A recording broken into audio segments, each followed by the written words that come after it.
샬롬 샬롬 샬롬 샬롬 샬롬. 하나님 사랑합니다. 여러분 주 안에서 사랑합니다. 오늘은 나훔 후죠. 9절부터 15절, 나훔 1장 9절부터 15절. 무엇을 권하느냐. 9절에 보면 너희는 야훼께 대하여 무엇을 꾀하느냐. 그가 온전히 멸하시리니 재난이 다시 일어나지 아니하겠느냐. 이렇게 말씀하고 있습니다.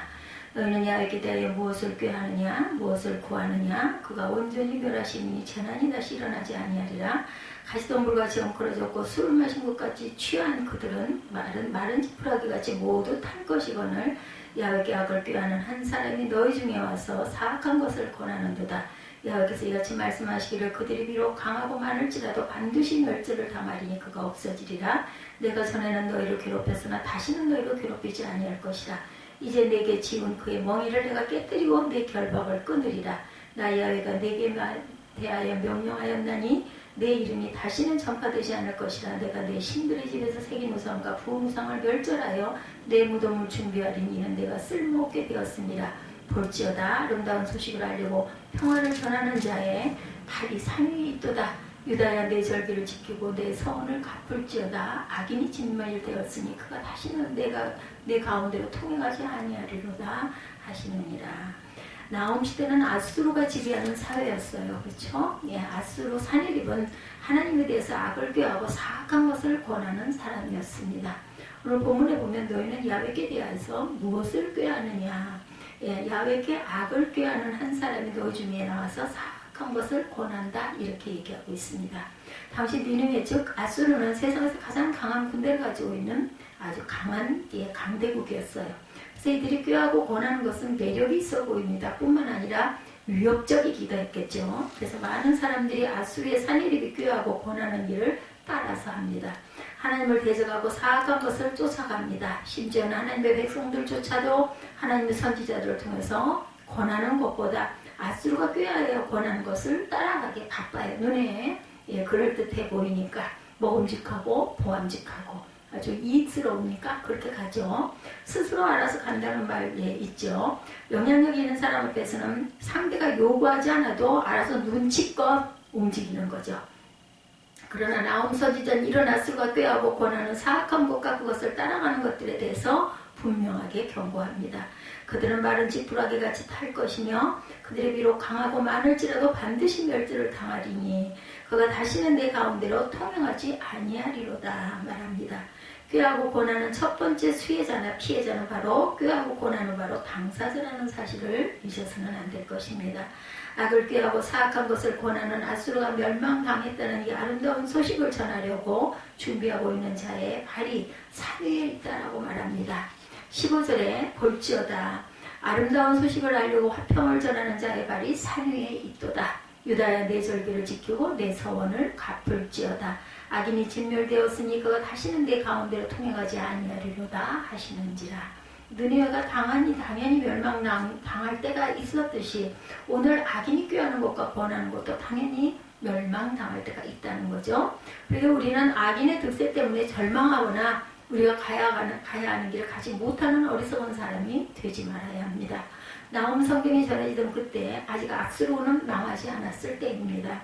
그러나 이스라엘 백성들 중에 믿음의 사람들은 이제 나훔 성경을 통해 더 이상 아수르를 부러워하거나 아수르 때문에 그들이 가야 하는 길을 가지 못하는 어리석은 길을 다시는 가지 않습니다. 우리 또한 그래야 할 줄로 믿습니다. 오늘날의 주변의 악과 그들의 득세 때문에 마음 상하거나 두려워해서는 안 되겠다.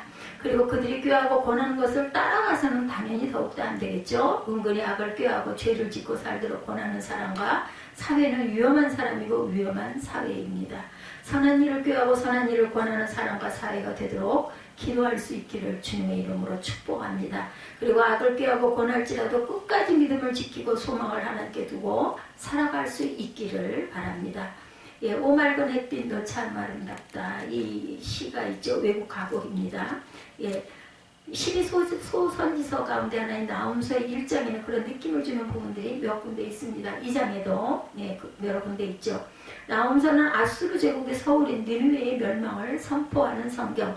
나훔서의 시작인 1장 1절 앞부분에 보면 니느웨에 대한 경고다 이렇게 되어 있습니다. 2절에 하나님은 자기를 거스르는 자에게 보복하시고 자기를 대적하는 자에게 진노를 품으시는 분이다. 이렇게 말씀하는데 니느웨 사람들이 하나님을 거스르고 대적했어요. 그 결과 이렇게 멸망을 당하게 됐다. 나홈서에는 무시무시한 느낌을 주는 말들이 여러 구절 나옵니다. 2절에 보면 질투, 보복, 진노, 8절에 보면 진멸, 흑암, 9절에 보면 재난, 12절에 멸절. 나홈서는 계속해서 이런 강한 말들로 이어집니다. 그런 가운데 1장 3절에 보면 야훼는 노하기를 더디 하신다. 7절에 보면 야훼는 선하시며 환난날의 산성이시라. 그런 자기에게 피하는 자들을 아시느니라. 15절에는 아름다운 소식을 알리고 화평을 전하는 자들의 발이 산위에 있도다. 이렇게 말씀합니다. 그리고 2장 2절에도 야곱의 영광을 회복하겠다라고 약속하죠. 이런 말씀들은 아까 말한 것과 같이 장막 가운데 맑은 들과 같은 느낌을 주는 단어입니다. 이 말씀들은 대부분 유다를 향한 말이죠. 오늘 본문 가운데 2절과 6절에 진노라는 말이 집중적으로 나옵니다. 나홈서에는 니느웨를 향한 하나님의 큰 진노가 담겨 있습니다. 그런 가운데 유다를 향한 은총이 보석처럼 두 군데 반짝이고 있는 것이 이 나홈 성경입니다. 하나님을 거스르고 하나님께 대적하는 사람들에 대해서 비참한 멸망을 선포하면서 그 가운데서 하나님을 의지하려는 사람들에 대한 은총을 말하는 성경이기도 하죠. 우리들은 어떻게 하면 이 세상을 향한 하나님의 큰 진노 가운데서 은총을 입은 자들이 되어서 살아갈 수 있을까요? 첫째 믿음을 바탕으로 하고 살아야 합니다. 나홈서를 읽으면서 한 가지 의문이 생깁니다. 150여 년 전에 요나가 니느웨에 와서 하나님의 말씀을 선포한 일이 있었어요. 첫째 믿음을 바탕으로 하고 살아야 합니다. 150년 전에 선포. 요나는 40일이 지나면 니느웨가 무너지리라. 요나 3장 4절이죠. 니느웨 사람들은 그 말을 듣고 왕과 모든 주민 심지어는 소와 양까지 금식하며 회개했습니다. 이 회개는 추상적인 회개가 아니었죠. 관념적이고 습관적인 회개가 아니었습니다. 각기 악한 길과 손으로 행한 강포에서 떠나는 실천적인 회개, 요나서 3장 8절에 증거하죠. 결단의 회개였습니다. 그리고 하나님이 이것을 보시고 그들에게 내리리라 말씀하신 재앙을 내리지 않으시죠. 요나서 3장 10절에 보면. 근데 지금은 나홈을 통해서 철저한 멸망을 선포하시죠. 2장 6절과 7절에 보면 니느웨의 멸망은 왕국이 소멸되고 왕후가 벌거벗은 몸으로 끌려가고 시녀들은 가슴을 치며 슬피 우는 비참한 멸망을 이야기합니다. 2장 6절과 7절 한번 볼까요? 강들의 수문이 열리고 왕궁이 소멸되며 정한대로 왕후가 벌거벗은 몸으로 끌려가니 그 모든 시녀들이 가슴을 치며 비둘기같이 슬피 우는도다. 이렇게 말씀하고 있습니다. 비참한 멸망이죠. 예언자는 하나님의 입입니다. 그런데 하나님은 한 예언자를 통해서 내가 그들을 어찌 아끼지 아니하겠느냐라고 요나서 4장 11절에도 증거하죠. 한 예언자를 통해서 9절에 보면 온전히 멸하신다 이렇게 말하고 있습니다. 은은 노력하라, 금을 노력하라, 그 저축한 것이 무한하고 아름다운 기구가 풍부하며 2장 9절이고 1장 9절에 보면 너희는 여호와께 대해서 무엇을 꾀하는 그가 온전히 멸하시니 재난이 다시 일어나지 아니하리라 말씀하죠. 나홈서는 요나서의 후편이다. 그래서 후속으로 붙여놓은 그런 것도 있다라고 말씀드렸습니다. 후편이 좋아야 정말 좋은 거죠. 성도들에게 있어서 이 세상은 전편이라면 천국은 후편입니다. 그런데 니느웨의 전편은 좋았으나 후편은 이렇게 비참합니다. 그렇다면 요나는 무엇하러 보냈나? 그죠? 하나님은 변덕장일까? 일구이연하시는 분이실까? 약 줬다. 그 다음에는 못 고칠 병을 주시는 분이실까? 문제는 니느웨가 믿음을 바탕으로 한 도성이 아니었다라는 데 문제가 있었습니다. 니느웨는 아수르 제국의 수도였는데 아수르는 침략을 일삼던 나라, 특히 이스라엘, 유대인을 많이 침략하죠.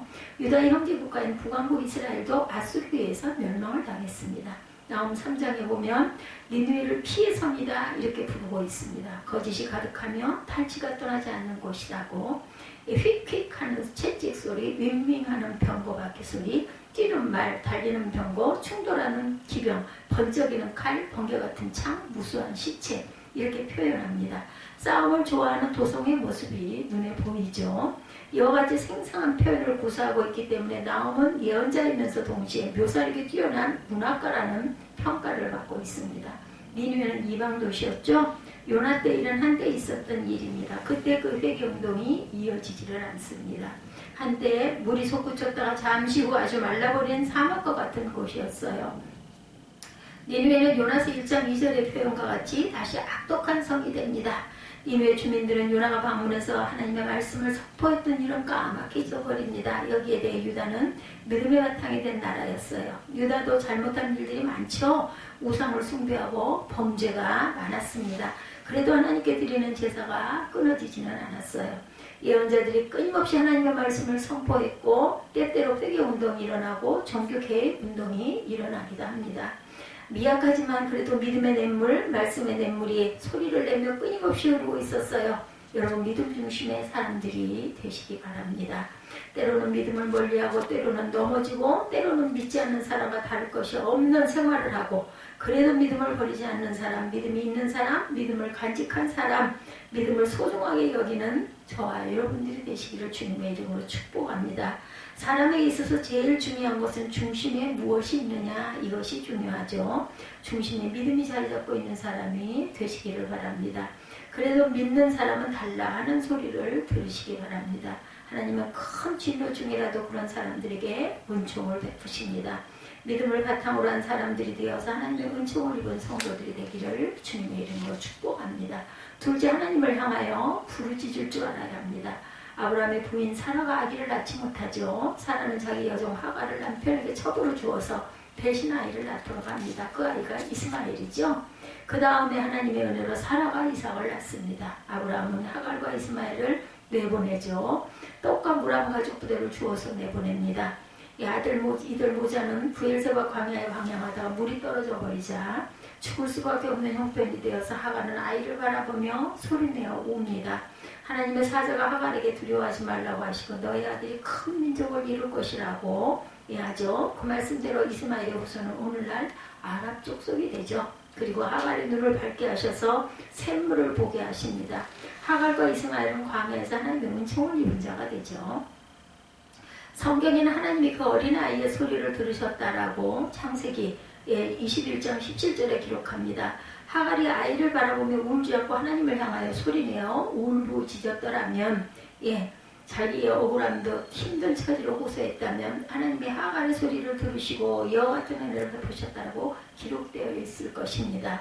이와 같은 하갈이 소리내어 운 것이 계기가 되어 아들 모자는 살게 되죠. 우는 아이 떡 하나 더 준다는 속담이 있는데 그 이상이 되었습니다. 하나님은 떡보다 귀한 생명을 살려주셨죠. 이스라엘 백성이 애굽에서 노예 생활을 하고 있을 때 그들은 탄식하며 부르짖죠. 출애굽기 2장 23절에서 25절까지 보면 여러 해 후에 애굽 왕은 죽었고 이스라엘 자손은 고된 노동으로 말미암아 탄식하며 부르짖으니 그 고된 노동으로 말미암아 부르짖는 소리가 하나님께 상달된지라. 하나님이 그들의 고통 소리를 들으시고 하나님의 아브라함과 이삭과 야곱에게 세운 그의 언약을 기억하사 하나님이 이스라엘 자손을 돌보셨고 하나님이 그들을 기억하셨더라. 그리고 하나님은 어떻게 하셨어요? 모세를 보내어 그들을 애굽에서 인도해 내십니다. 니느웨로 가라는 명령을 어기고 다시스로 가다가 고기 뱃속에 들어간 요나도 하나님께 부르짖죠. 요나서 2장 2절에 보면 내가 받은 고난으로 말미암아 야훼께 불로 아뢰었더니 주께서 내게 대답하셨고, 나음서는 모두 45절로 되어 있는데 그 가운데 은총의 메시지는 넉 절뿐입니다. 나음서에는 진노가 주류라면 은총은 비주류죠. 비주류는 항상 그죠? 아주 소수입니다. 유럽에 이민 가서 살고 있는 분들은 비주류에서 벗어나 주류 사회에 끼는 것이 소원이라고 합니다. 그러나 은총을 받은 비주류는 아름다운 비주류라는 걸 잊지 마시기 바랍니다. 이 사회에서 비주류인 것을 서러워하지 말고 아름다운 비주류인 것을 감사하시기 바랍니다. 아브라함의 조카 롯은 바람직하지 못한 면들을 많이 가지고 있는 사람이었어요. 그러나 그가 소돔에 살 때 그곳 주민들의 방탕한 삶에 휩쓸리지 않았습니다. 그래도 믿음이 바탕이 된 사람으로 구별된 삶을 살죠. 소돔을 찾아온 두 천사를 잘 대접한 일, 소돔 주민들이 자기 집에 손님으로 온 두 사람을 끌어내어 성폭행을 대상으로 삼으려 할 때, 그것도 동성관계 성폭행을 하려고 할 때 자기 두 딸의 희생을 감수하며 손님을 보호하려고 한 일을 보면 그것으로 알 수가 있습니다. 그런 소돔 주민들로부터 괄시를 많이 받았겠죠. 창세기 19장 9절에 보면 그들이 이르되 너는 물러나라, 또 이르되 이자가 들어와서 거류하면서 우리의 법관이 되려 하는도다. 이제 우리가 그들보다 너를 더 헤아리라 하고 롯을 밀치고 가까이 가서 그 문을 부수려고 하는지라, 이렇게 증거하고 있습니다. 이렇게 롯은 그래도 하나님의 마음, 하나님의 사랑을 가지고 믿음을 지킨 자였던 것처럼, 그래서 소돔과 고모라 성에서 가까스로 아브라함에 의해서 이긴 하지만, 그 기도로 의해서 이긴 하지만 구원을 받는 역사가 일어나죠. 믿음을 지키고 하나님께서 우리에게 주시는 귀한 은혜, 그리고 하나님께서 분노를 가지고 계시는 것을 우리는 하나님의 사랑으로 인해로 보호받으시는 저와 여러분이 되시기를 주님의 이름으로 축복합니다. 기도하시겠습니다. 우리에게 일용할 양식을 주옵시고, 우리가 우리에게 죄 지은 자를 사하여 준 것 같이 우리의 죄를 사하여 주옵시고, 우리를 시험에 들게 하지 마옵시며 다만 악에서 구하옵소서. 나라와 권세와 영광이 아버지께 영원히 있사옵나이다. 아멘.